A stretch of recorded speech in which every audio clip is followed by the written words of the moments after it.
Every season, weeks like this decide championships, and week 7 is that turning point.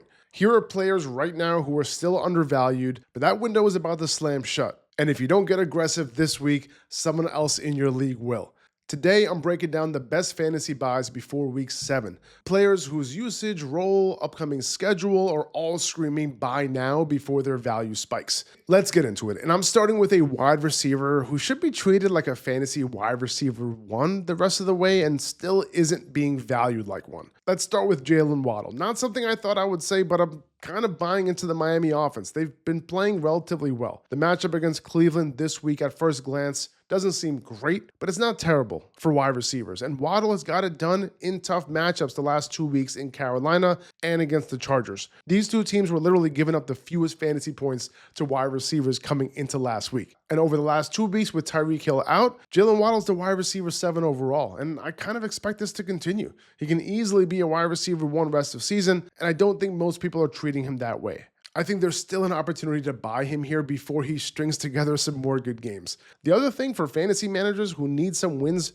right now, his buy isn't until week 12, so he can help you get those wins right now. Over the last 2 weeks, he's 7th among all wide receivers in first read target share. He's 2nd only to JSN in first downs per route run, and he's 4th in yards per route run. Those are all things you want to see from a fantasy wide receiver 1. All right, same offense. Again, Darren Waller. He hasn't had a crazy amount of volume since he made his debut a few weeks ago, but he's got it done. 4 touchdowns in the last 3 weeks. But some might think this run is going to be over at some point because, you can't really depend on touchdowns, right? And I would normally tend to agree here. There's also a ton of injury risk when it comes to Waller as well. He could get hurt, in a couple weeks, knocking on wood. And we'll just say I knew it, but the upside here, I think, is tremendous. First off, despite him only getting 3 targets this past week, his route participation climbed again from 36% in week 4 to 68% in week 5 to 78% in week 6. And at the tight end position, we'll take that, especially given the fact that he's received 67% of the team's end zone targets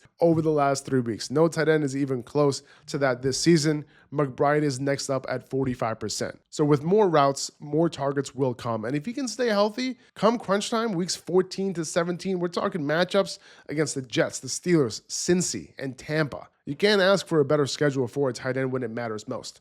All right, let's talk Chris Olave. He's like the perpetual buy of all time, right? Just buy at all times until he retires and underperforms the entire time. I think people don't understand how good of a wide receiver Chris Olave is. I sound like a broken record, whatever. But, the concussions, the inconsistencies, definitely issues. But now he's pretty damn consistent. And he's still underperforming based on his usage. 2nd most targets behind Puka this year. 5th highest target share. His usage projects him as the number 1 wide receiver in expected fantasy points per game. In reality, he's been the wide receiver 27. And, the offensive situation has a lot to do with it, and that's going to continue potentially, but that's a big disparity. You know what I mean? Wide receiver 1 expected and wide receiver 21 actual. Things are getting better for him, though, right? Weeks 1 through 3, only 64% of his targets were deemed as catchable. And then from weeks 4 to 6, 76%. Way better. 2 of the 6 games that he had over 80% came in the last 3 weeks. And the Saints have some competitive games coming up. Chicago this week, great matchup. They're going to have to throw.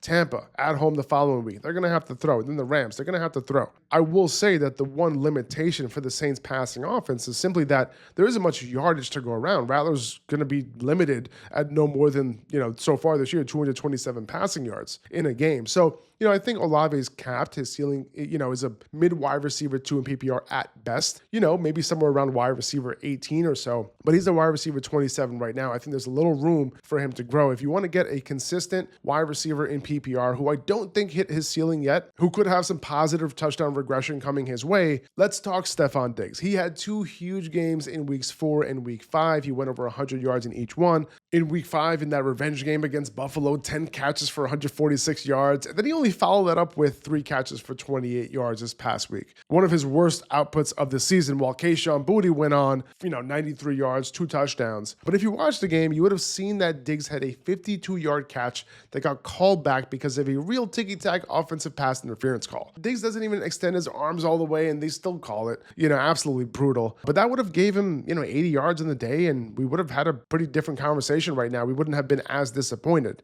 I'm still willing to buy in on Diggs. His route participation was above 70% this past week for only the second time this year. It's really hard for me to ignore the 41% and 44% target shares that he had in weeks 4 and week 5. Also, Drake May's balling right now. Like, he's on the up. And rising tides lifts all boats, whatever it is. But that's why Booty had that game, right? Booty only has a 14% target share for the year. You know, he's going to be an inconsistent receiver. 21% target share this past week for Booty, which was his highest of the year. And also, by the way, Diggs has the second highest catchable ball rate in the NFL, only behind Amon-Ra St. Brown. So I'm still on Diggs being the real number one wide receiver here, you know, with his routes going up over the last 3 games, you know, after what seemed like the Patriots slowly ramped him up to start the year. I think an obvious running back buy, for me at least, is Derrick Henry. You know, very disappointing season for him so far, but if you have somewhat of a decent record in your fantasy league and you don't necessarily need a win this week, I think Henry is the running back buy to get during his buy as one of the major potential league-winning pieces to your roster. Lamar is likely back after the bye this week, and Derrick Henry just showed this past week that with volume, he can get it done. Still, 24 carries for 122 yards, no score. So he's still attainable, only 14 fantasy points in this past game. So it's not like he won anyone weeks with that performance, but this offense is just going to be different with Lamar back. You know, more goal line opportunities for him, less stacking the box, you know, more positive game scripts, and you can't open up with a better matchup than the one against Chicago at home after the bye. And then he could absolutely go off in that game, and then his value goes up, and then he has Miami in week 9, his value goes up even more. Lamar's going to keep them in games. The Ravens will likely be favored in a ton of games going forward, and you know, the bye couldn't have come at a better time for them. They're going to get a few guys healthy. You know, Henry should bounce back, and I'm buying. Let's talk Courtland Sutton. He laid an egg in 2 games this year, against the Colts and then not surprisingly this past week against the Jets in Sauce Gardner's coverage. I don't know if people are sold on his wide receiver 1 nature. You know, outside of these 2 games, he finished as the wide receiver 12, the wide receiver 4, the wide receiver 13, and the wide receiver 16. And after his week 7 goose egg last season, he just finished as a top 15 wide receiver 5 out of 10 weeks. It's pretty good. And outside of the top 36 just 1 time. So he's dependable, he's reliable, and you know, sure, like he'll have some weeks here and there like he just had, but for the most part, he's going to come through. You look at the matchups coming up, you know, I don't see any of these that I'm really worried about. He doesn't have his bye until week 12, so he can help you right now. He gets the Giants, he gets the Cowboys the next 2 weeks, Raiders in a few weeks, and then after his bye, he has some great matchups as well. Commanders, Vegas against Jacksonville, so I'm treating him like a premium asset, and I'm going for it. Okay, I have a couple of desperate, cheap running backs that you can buy. Okay, keyword desperate, okay?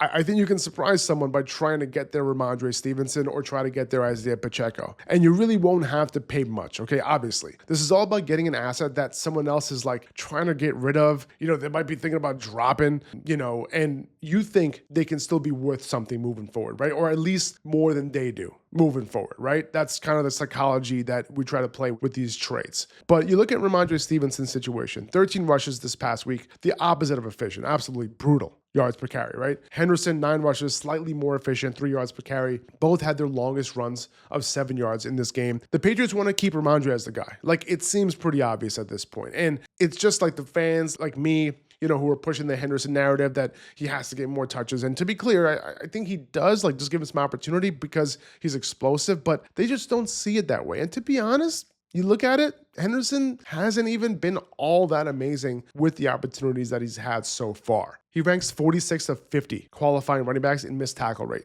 Rhamondre is 12th. 47th in after contact rate for Henderson out of those 50 running backs. Rhamondre is a little better at 35, you know, more towards the middle of the pack. So yeah, I think if he stops fumbling and he continues to get the type of snaps he got this past week, which was a very significant 72%, by the way, he could be a little bit more startable moving forward, especially with no Antonio Gibson, maybe more goal line work with Drake May taking steps forward, you know, as the season goes along. Again, a cheap buy. Don't go crazy. And then Isiah Pacheco, right? I have no idea if the usage is going to stick with Pacheco, but people are ready to drop him right now, given the lack of production. But before your league mates drop him, I'd try to swoop in and throw him on your bench instead. Why? Because his usage just went way up in this past game. They just went full Pacheco this past week. 13 touches. By the way, 12 carries for 51 yards. Not bad. He's looked better lately. But 77% of snaps. 77%. That doesn't seem to come by accident. And if that continues, which is a big if, obviously, I would assume that you'd want the running back playing 77% of snaps on the Chiefs offense. He was also on the field for all 3 goal line snaps for the Chiefs in this game as well. So there could be something here. I'm just saying there's a chance. I'd see what's up with the Pacheco manager in your league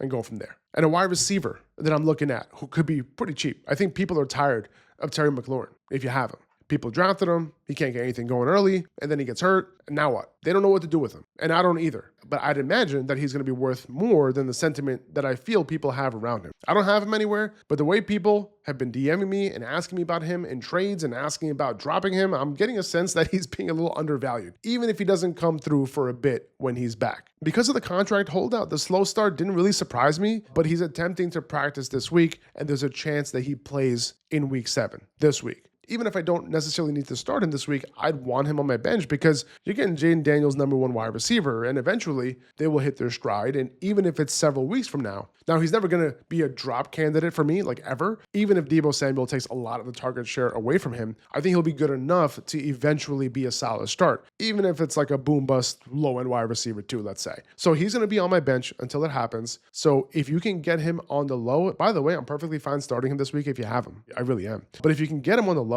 for cheap, I do it. That's going to do it for this episode, guys. I really appreciate you watching. We'll see you next time.